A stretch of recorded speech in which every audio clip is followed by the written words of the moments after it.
Hi, this is Case Johnston, the manager for the Utah Center for the Book at Utah Humanities. Today, we are talking with author Michael Finkel, our first podcast to promote the 2024 Utah Humanities Book Festival. We are in Banyan One Studio on historic 25th Street in Ogden, Utah. Brandon Long, our producer, and welcome, Michael. Thanks for joining us. Greetings from Park City, Utah. Yeah, Park City. Yeah, we'll talk about that in a bit. But yeah, so thanks for joining us. If you don't know, Michael is the best-selling author of 3 books, Stranger in the Woods, True Story, and now The Art Thief, which we're going to talk about mostly today. But before we get started, I just got a text from my wife while we were kind of getting ready, and my son got president of the 8th grade. He's the 8th grade president. Oh my gosh. Wow. Yes, this is really good. He was practicing his speech. Yeah, thank you. He was practicing his speech, so I can't be happier right now. You know how those things are as parents. All 3 of us are dads. We know that those things can be nerve-wracking, but really exciting when it happens. But Michael, thank you so much for joining us. And before we get started, I just want everybody to know that Michael will be joining us for the Utah Humanities Book Festival 2024 in October. He'll be at UMOCA, which is the Utah Museum of Contemporary Arts, on October 19th at 6:30 p.m. and in Park City at the Park City Library on the 21st. So please come. We'll put those in the podcast notes, but make sure that you come see us. I've heard raving things about Michael's presentations from Michael himself and from others. But thanks for having us. Today we're going to talk a lot about the new book that's on the bestseller list. Last time I checked, it was number 4. How's it hanging out there? I think it's number 6 this week. Hey, Pretty good, huh? Hey, yeah. Well, it's wonderful. It's wonderful news. It's a wonderful book. I read it earlier this month. It's intriguing. It's fascinating, and it's a lot of research that had to go into this. So, Michael, if you wanted to, just for those who haven't read it yet, those who will be coming to the presentation, would you want to give us kind of like a summary of The Art Thief? Yeah, the elevator pitch is that this is a book about a man named Stefan Breitweiser, who was born in 1971. This is not ancient history, it's current history. He, by many measures, is the most prolific art thief in all of history. So in the 350 years that museums have been open, nobody stole more than Stefan Breitweiser. He stole 200 different times, 300 works of art worth, by some estimates, $2 billion. But the reason that I was fascinated by it wasn't even just the sheer quantity. I really liked the way he stole, which was during the day, non-violently, often invisibly. But even that wasn't what spun this story for me into obsession. It was what he did with the work. And as I'm sure we'll discuss in more detail, he simply hung $2 billion worth of work on his bedroom wall to enjoy. That's a pretty good setup for a story. It's a great setup story. Where did your intrigue come from? I know, even if you go onto Michael's website, you can see that while he was finishing up Stranger in the Woods, that's when this fascination started with it's Brent Weiser. Yeah, we can anglicize it to Breitweiser. Breitweiser is maybe the way to pronounce it, but we're going to do this in English. Okay. So when was it? Was it the news story? Was it the court case? What was it that back then, when you're finishing up the other book, which is a great way to be, you got another idea to go when you're finishing up one. But besides those, general beats, amount of sheer quantity of crime, the way he did it and what he did with the art, it was the fact that I was living in France with my family, my wife and my 3 children and my 2 French bulldogs. And the reason why you may have not heard of the name Stefan Breitweiser is because he doesn't speak English. He's a Frenchman. He speaks French and German. And one of the reasons why I was really intrigued by this story, besides just the general beats of of what he did, was that I got to practice my French. I'm learning this language as an adult, and anybody out there who's learning a language as an adult knows that it does not come as easy. My 3 children picked up French without even trying. Made me so jealous. And here was a chance to I'm studying French like crazy, and now here's a guy. So we did all of our interviews in French, and of course, my French is far from perfect, but I did learn something while interviewing Breitweiser in another language, which is that in a funny sort of way, when you're speaking your second or third language, you can get away with stuff. Like you can ask more personal, pertinent, almost one might say rude questions. Sure. And I found it, instead of limiting, I weirdly found it freeing to speak in French, because, I understand how French society works, but since I'm an outsider, I was able to ask things about, money is like a taboo subject. Religion is sort of a taboo. It's a very polite society, but I asked all these very personal questions. And I guess the art thief Stéphane himself was sort of taken aback, but I guess un peu charmante avec mon mauvais français, a little charmed by my bad French. Sure. And we really developed this. I was able to interview him for more than 40 hours. And so it was really, I found it both challenging and freeing at the same time to do a story in my second language. Right. And so it's like you could hide behind, because language carries everything with it, doesn't it? Right. I mean, I'm a writer. I think about that all the time. Right. Language carries, customs. It carries culture. It carries the way in which you approach somebody, the way in which you say goodbye. It's the very basic things that comes across in language. And it sounds like you could almost hide behind it, even though you knew it, that you could hide behind the simplicity of your knowledge and cut right to it, which is really, really interesting.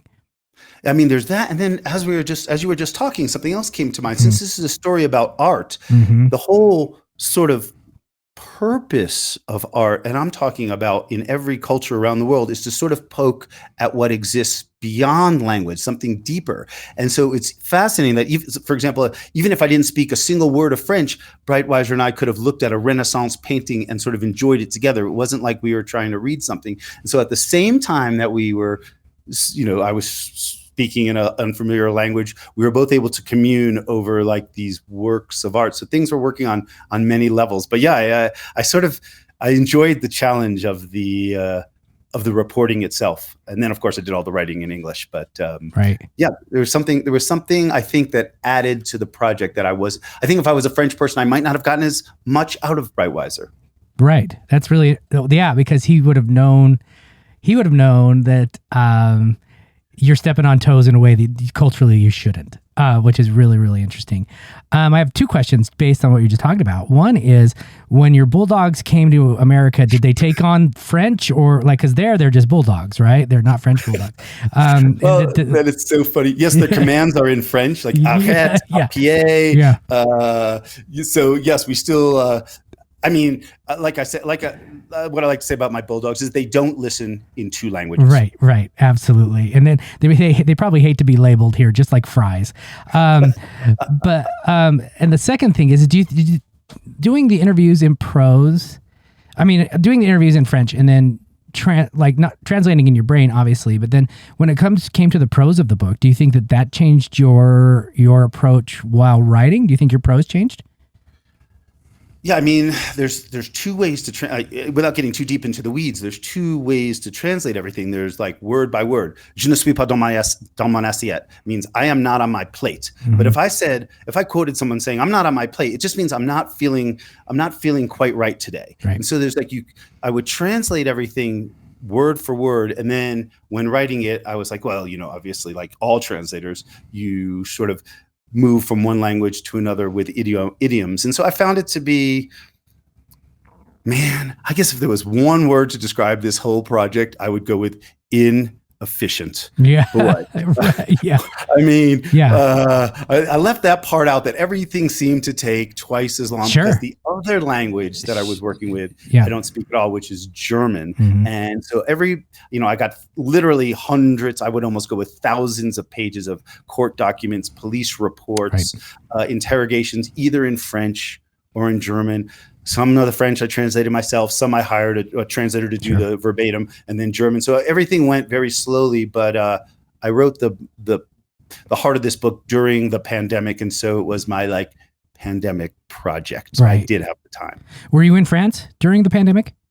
Yes, we spent the whole pandemic in France. We moved to Park City, Utah, almost 3 years ago exactly, in late August of, I guess that would be 2021, just at the tail end. Right.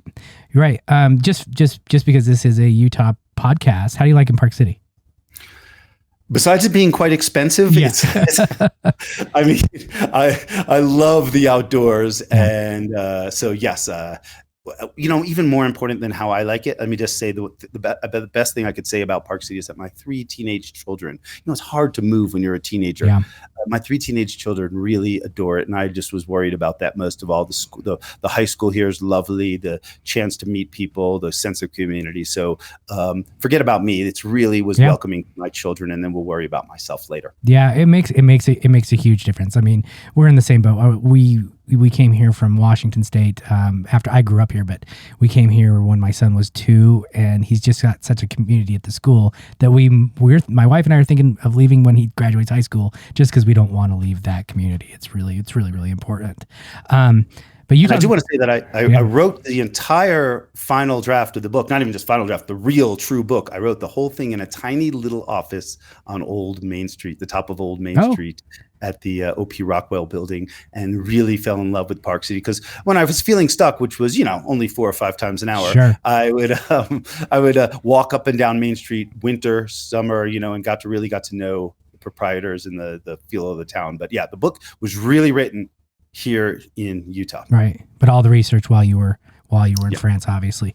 I have a question about third person narration, really, because it's not easy to do, right? You take, I mean, kind of what was your process in that sense? I've done third person narration within memoir before, case studies. But what was your process in the sense that you have all the documents, you have all of the court records, you have the interviews, and then you're going to weave them together in third person narration? How did you approach that? Maybe that's a big question, but how did you approach it? Yeah, I could speak generally. If anybody's listening here that wants to be a writer or tries to write, maybe you'll feel better. Maybe misery loves company. I honestly, truly, really do not know what I'm doing. I want the end result to be the best possible piece of writing that I can make. But for example, I wrote a couple of chapters in the first person using I, and it just didn't quite feel right. I had written a previous book about a hermit and the one that you mentioned before about a murderer, true story, in the first person, and it felt very comfortable. And I guess the fact that even though I interviewed Breitweiser himself, again, I would love to tell you that there are some logical, specific reasons. Sure. It was so much of writing is a feel thing. So I wrote a little bit in the first person, it didn't feel right. I wrote it in the third person, it felt better. I wrote in the past tense, and for some reason I was being called to the present tense. But if some English professor out there had like a 6 bullet point thing why I should have written it in the first person in the past tense, they probably not wrong. It just was a feel thing. And, I'm sitting here to this day, more than a year after the book's been published. I still feel like I made the right decision, but it's just a feeling. There's no like, I'm going to consult the big book of writing and it'll let me know which tense to use. Absolutely. It doesn't exist. Well, what I would like to point out though, if one of those professors have those bullet points, I would bring up the bullet points of the New York Times bestselling list and, go down to number 1, start with number 1 where you were a month ago, and then maybe 4 and 6. That's the bullet point that I care about. But yeah, so this, just to another little background, is I told when Michael and I first started talking, I said, I've actually been teaching your book. I've been using True Story to delve into questions just like this for the Creative Nonfiction Foundation for many years, and now for the Lighthouse. I've used Lighthouse writers in Colorado. I've actually used Michael's book, True Story, to look at the difference between first person, second person, how to weave them together, how to do research, how to take interviews and turn them into stories. So I've been using True Story as actually like a craft book for about a decade, and so I kind of fanboyed a little bit when I got Michael's email, and then the text and stuff like that. It was really, really, really cool. And so it is, and I tell students that all the time, even using Michael's book, it is about feel. It really is about feel. And POV is probably Michael, you can tell me, point of view is probably one of the hardest things you can nail down,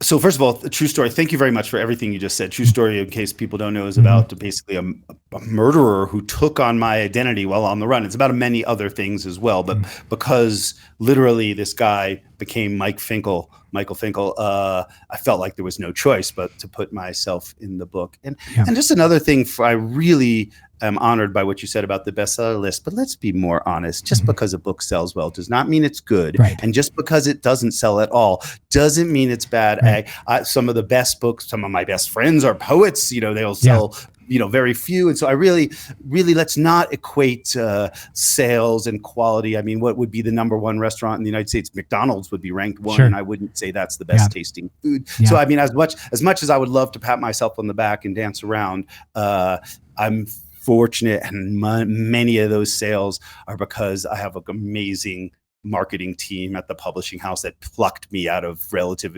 obscurity. There's so much luck and so much other stuff that goes in the background that I don't want any writers to feel bad about sales. That's the only thing we can control as writers is quality. And after that, it's that there's so much luck that I'm just going to tell you that I'm so fortunate, and I really can't just like sit back, cross my arm and say, oh, it's because I'm a great writer that it's selling well. I just had to throw that in there. Yeah, I love it. I mean, it makes me feel better, I mean, for sure. It's true. I think I'm a pretty darn good writer, and, I'd love to be, no. I mean, it does. No, my point was just specifically for English professors. That was it. Like me, who I've been in the past. So don't worry. No, but I completely agree with you. I actually start my day with poetry. I start my day with poetry before I do my writing because it's just amazing.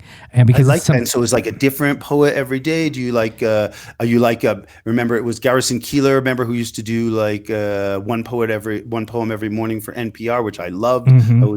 I love the way that. Great idea. Well, it's before I do my writing. I start with poetry. And usually, honestly, I'll find a book, a collection that fits the novel or what I'm writing in voice and kind of like rhythm. And so I'll start with that and just kind of get that moving in my brain. But we're off topic. But yeah, no, of course, I totally agree with you about sales and stuff like that. But, but I would still point to that bullet list for English professors. I have to say it. Having been an English professor, I would say that. But going back to, all the interviews and the art and all of that stuff. I mean, do we want to talk about Breitweiser's end here in life, or do we want to leave that for the reader to find on their own? Because it's really, really intriguing. His narrative arc it's not novel, obviously, but his narrative arc as a person. Yeah, let's speak some more. And by the way, being off topic is pretty much on topic for me. I pretty much live off topic. Yeah. Life is a series of asides that you sort of just put together into one through line. Yeah. So Stefan Breitweiser, back to the art thief. Yeah. A few things we should know about him. First of all, his accomplice, his assistant in his crimes, was his girlfriend. Her name was Anne-Catherine Kleinklaus. Right. They lived together, Breitweiser and Anne-Catherine, in the bedrooms that they shared together. And it's an attic bedroom. I just want you to picture this. It's a bedroom and like a little salon. So this little 2-room alcove in the attic of, drumroll, Breitweiser's mother's house. He lived in his mother's house. Breitweiser was basically an unemployed freeloader because he was a full-time art thief who didn't, as I mentioned before, sell anything. And so his girlfriend served as lookout, Breitweiser, and we can go through some of the specifics of their crime. But basically, he was the type of person who could, shake your hand and steal your wallet at the same time and maybe slip your watch off. He had that sort of skill at being, when you think about art crimes, you probably think about movies, you think about coming in through the skylight and maybe, throwing a smoke bomb and all that Thomas Crown Affair stuff. But Breitweiser believed that the best crime was completely invisible. Sometimes he even stole when guards were in the room. It's kind of amazing. And the book goes through it beat by beat for many of his 200 crimes. Now, like anything, as anyone who's listening, I wouldn't have been able to interview Breitweiser if he wasn't caught. Right. And absolutely. so everything does come crashing down. And I think that, sometimes I like to talk about the ending, but we'll leave a couple of things opaque. Yeah, The absolutely. one thing I do want to say is I don't think anybody will be able to guess exactly what happens with the art, but the mother, the girlfriend, and Breitweiser, the three of them, this little triangle, none of them come out morally clean Right. in the end. It's sort of who's worse than the other. But I think the real thing I tried to write about in the book, between the pages of a kind of an incredibly fascinating narrative, I wanted maybe readers to think about what they find beautiful. Why do what it's fun, kind of funny, like what moves us about a work of art? Or it doesn't even have to be a work of art. It doesn't have to be a painting. It could be a song. It could be even like a sunset. What do we find beautiful? And how much are we willing to sacrifice for that? Like, what's more important, beauty or money? Right. And Breitweiser had no doubt that he answered beauty, which to him was way more valuable than money. In fact, way more valuable than obeying the law. And then there's sort of these questions in there that I really, that's the thing I really enjoyed sort of tucking in between the beats of the narrative. Was, a good book, I think, is sort of like and I don't know if this is good, you'll have to decide yourself, but a good book is sort of a dance between the reader and the writer. And I really want you to question your own, what would you do for beauty? What do you find beautiful and why? Right. Well, and it's really interesting too, is the questions that you bring up in the book about Breitweiser's father. About, obviously his mother plays a much larger role in his life later on, and of course in with the art itself, which I don't want to tell people about that, because that to me was like I was like, whoa, wait a second. And even towards the very, very end, when there were little clues about maybe this, where is the art and mom and all of these things. But you really jump into maybe some of his Breitweiser's motivation when it comes to his father and his grandfather and that side of the family. In giving the audience more of a question than an answer, because those things are very, very difficult to answer. Where do you find that something like that, how much do you want to give within like an introduction to that question of like, maybe, it has to do with his father's successes, whatever those, or his grandfather's successes, and then walk away as a writer? Like, where do you find that line? Okay. So when I'm writing a book, there's other writers that feel like they have to press one opinion or another. I sort of visualize the reader as like this jury, and I like to lay out all the facts, good, bad, in between. For example, Breitweiser's parents had a very contentious divorce when he was a teenager. Breitweiser's father came from a well-to-do family, had this collection of Renaissance paintings, ivory sculptures, antique weapons. And these are the exact things that Breitweiser later stole. The father left the family, took all of his art with him, and Breitweiser basically never saw this again. But I know plenty of people whose parents had a contentious divorce and they didn't become, thieves. And so I don't like to give anybody excuses. But again, I do like to lay out, here's what happened. Here's what happened with the father, the grandfather. Even when Breitweiser was growing up, his mother's father took him on these expeditions where they would, it's all taking place in Europe, where there's, 500, 800, 1,000-year-old ruined fortresses. And they would find these like wonderful relics that you probably should have left in the ground or brought to a museum. And Breitweiser's grandfather sort of gave him permission to bring it home. And Breitweiser's like, oh, this was the root of my crime. I don't like to let anybody have an easy out like that, but I also like to include it in the book. And I feel like I've accomplished my job when people come up to me afterwards and say, for example, someone will say, I really respected Breitweiser. I love works of art and wish that I could put some in my home, while other people will come up to me and say, what a bastard. Yeah. If everybody was like him, modern society would break down. So a range of reactions, no matter how you react to the main character, I don't think you're wrong. I think you're right. You have that's sort of my goal, is to, some people find that a little annoying, but I don't like to tell anybody what to think. I want to throw everything down there, and I try my hardest. Of course, I'm human, filled with biases, have opinions left, right, and center, but I try my hardest. Again, we mentioned writing this one in the third person. I literally pulled myself out by writing it in the third person. And secondarily, sort of, just because I may have felt warmly about the main character, Breitweiser, I didn't leave anything out that made him look bad. And so wanted to put everything in there, and I consciously try and do that. As opposed to being biased, I consciously try and let the reader have like this sort of swaying between disgust, admiration, and maybe everything in between. Yeah, that's really, really interesting, because you pulled it off, because you just said that you felt warmly about Breitweiser as a person.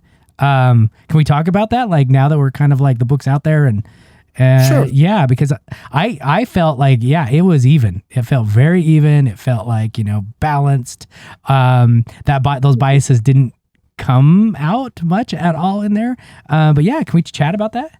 I mean, I don't pretend that I'm not, subject to opinions and thoughts. And let's be honest, I do actually think about this case more than I care to even admit. Like I obsess over in like subconscious biases. And for example, Sure. the fact that many journalists wanted to speak with Breitweiser, but he chose me, that's like inherent flattery. And so I'm like grateful to him for even granting me these interviews, which already sort of sets me up to feel warmly about him. So I'm thinking about all of these things. Mm-hmm. I'm conscious about it.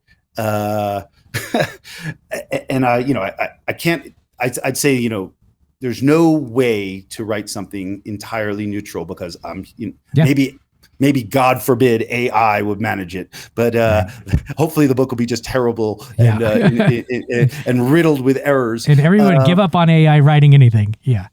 So I don't pretend that there's some sort of I have some sort of holier than thou, God's eye view of the whole situation. I don't deny that, but I also at the same time purposely, put in anything that makes Breitweiser both look decent and look terrible. And all of this I think the book is just about 200 pages long. So I try to keep everything compact at the same time. Right at the outset, we mentioned not only my 2 French bulldogs, but my 3 teenagers. And anybody who's listening to that should come to the conclusion that my free time to quietly read is limited. And so I write the type of books that I like to read, which are, let's get to the point. Let's not belabor it. And if you would like to read more, I'll give you a whole list of books in the back for further reading. Yeah. Yeah, that makes a lot of sense. Do you think that you probably know the answer and besides just think, but do you think your 2 previous books and the way in which you were part of those were one of the reasons that he said, yeah, I'd like Michael Finkel to interview more, or is it something else? Yeah, for some reason I get along well with criminals. Yeah. I find criminals to be fascinating. I have I myself have had a few ups and downs in my own career, and they're public things, and wrote about them in True Story, of course. Yeah, first page. First page. Yeah. And so I wish I had great answers for everything. No. But sometimes in life, when someone says, how the heck did that person talk to you? The simple answer is, I asked politely. Sure. And sometimes it's nothing more than that. That's why you're here today, That's it. Yeah. Yeah. I genuinely am interested, and I truly believe in allowing someone to tell me their story. In fact, I believe that more seriously, one of the reasons why people like Breitweiser and others have spoken to me is that I tell them in my first encounter with them, usually it's a letter that I send to them, that if you don't talk to me, I'm not going to write about you. Some journalists go the opposite way. It's like, I'm giving you an opportunity to talk to me because I'm going to write about you anyway. Yeah. And, whether you like it or not. And that's sort of putting someone on the defensive. Yeah. Well, I actually give someone a lot of power, and it's not a joke. I do not write about people that won't give me interviews. It's just the way I work as a journalist. I don't like to report around someone. I like to report directly.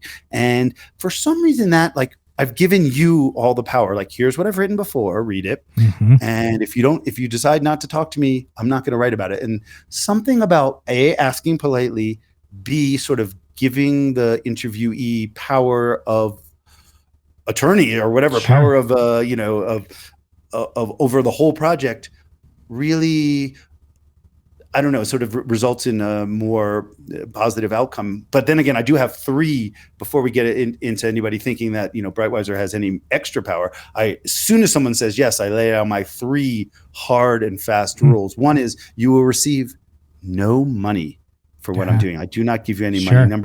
Number 2, you will have no editorial control. Literally, Breitweiser did not see the book until it was published. And number 3, I don't play this on the record, off the record game. If you say anything to me, it might appear in a book.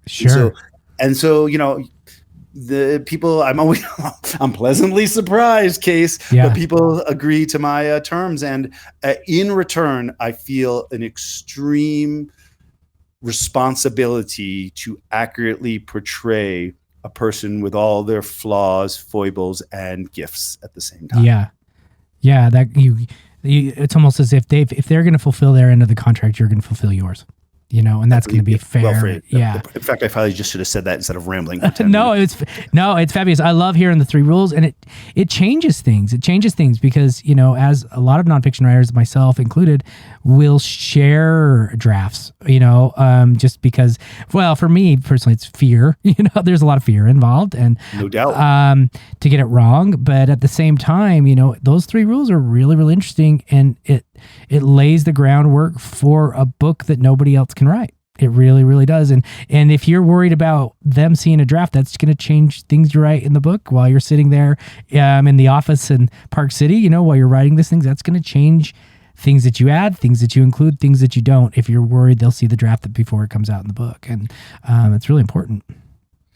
Yeah, and I was thinking also about some of the things we were talking about before about how you choose which point of view and what are the beats and a lot of these things. So I've been a full-time writer for more than 30 years, and I've written hundreds of magazine articles and newspaper articles, many of which, let's just be honest, suck. Yeah, and so it's not like I just started suddenly writing a book. I had so many.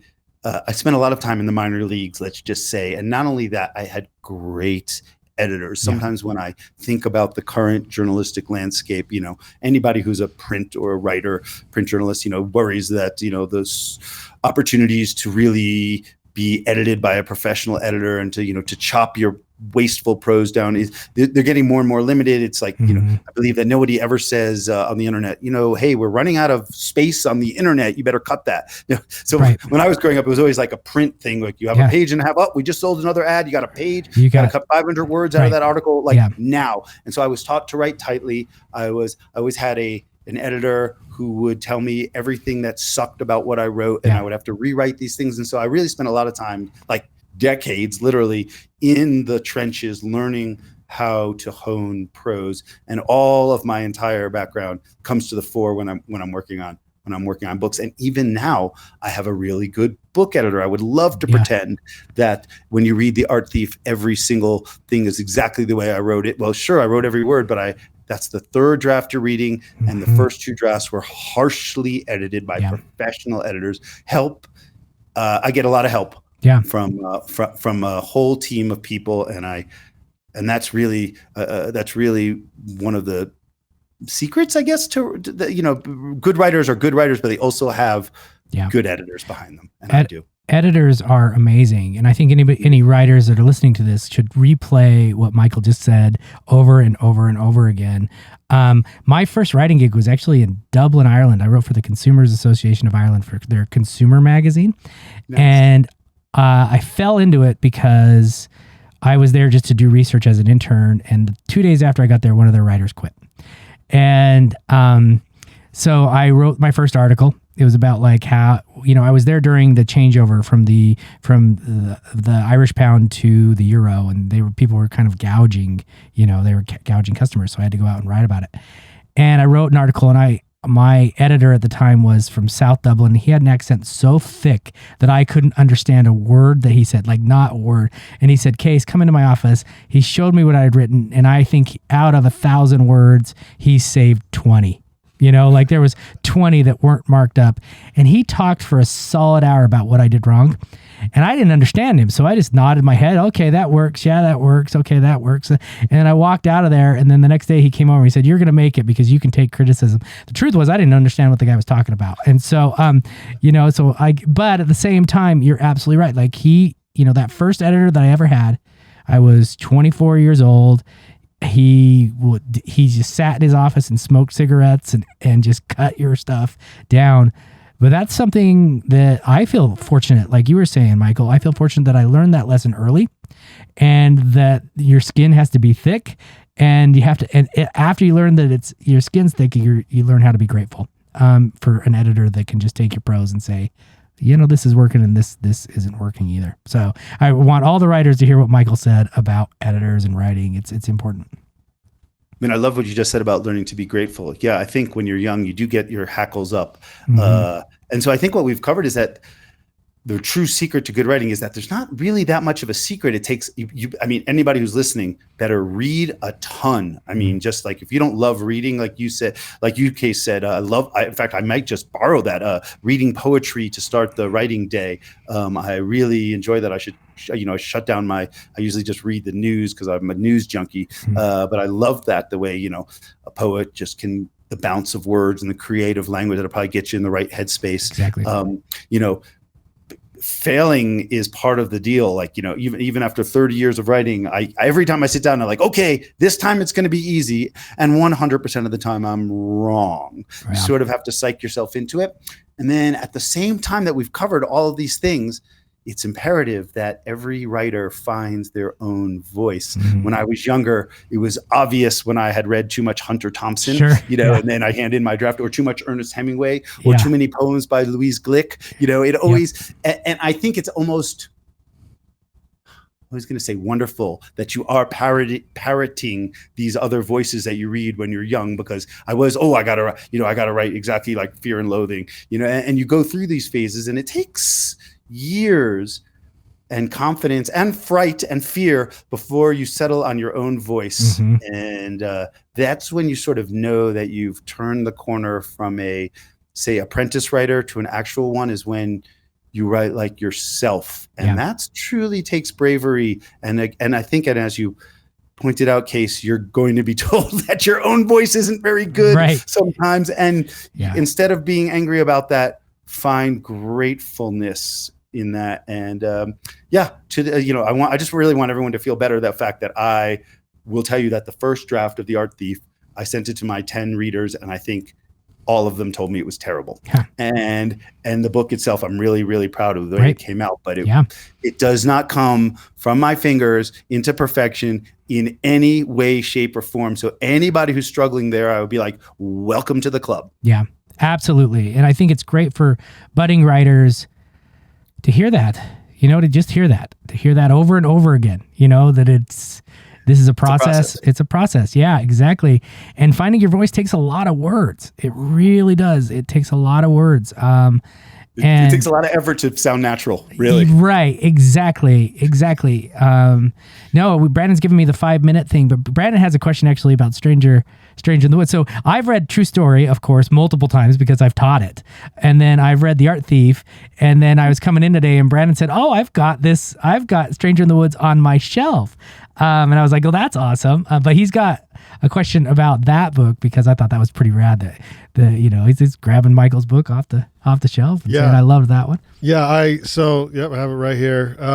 My father-in-law grew up in Maine, and now he lives in Florida. And so we were visiting with him in Florida this summer, and he puts his book in front of me and he says, you got to read this book. This is a crazy story. And so it sat there for a couple days, and then I started reading. I got about halfway through on day one because it's so easy to read and such a fascinating story. And a couple of things I noticed right off the bat was you give us the ending first, and then you unwind it, which I thought was interesting. And then, but two, you are not afraid to put yourself out there as far as your relationship with the hermit, Chris, and the fact that he wasn't necessarily your number one fan. And I thought that was interesting that you put that on the page. So I appreciate all these things. The book, The Stranger in the Woods, is the one I wrote before The Art Thief. It's about another 100% true story. Just like The Art Thief, I want everyone to know that this isn't like based on a true story or fictionalized thing. This is heavily fact-checked journalism. I mean, I'm human. There might be a small error in there, but really, to the best of my ability, 100% true. The Stranger in the Woods is about a man who lived all by himself in the woods of Maine for more than a quarter century. He had to steal for food and reading supplies, and eventually, like The Art Thief, gets arrested, and eventually, like The Art Thief, grants me a lot of interviews. And Brandon, I really appreciate what you just said. So I mentioned that I wrote The Art Thief in a small room on Old Main Street here in Park City, and when I say small, I mean like I like a telephone booth. Look at my references. I'm so old. Kids, do we even know what a telephone booth is? Let's just say closet-sized room. Right. I like a really small room, and I'm by myself. And I'm not saying that I'm not. I would love to look really cool all the time, but the fact is I am like every other human being. I fumble encounters. I embarrass myself more often than one cares to admit. And you know what makes your friends laugh at a bar is when you make an F up and you talk about it. And so like, when Chris Knight, the hermit, tells me how dorky I look, I'll put it in the book. Or like I mistook Chris Knight for his brother and I screwed up this whole interview, embarrassed myself terribly. But I put it in the book because, I don't want.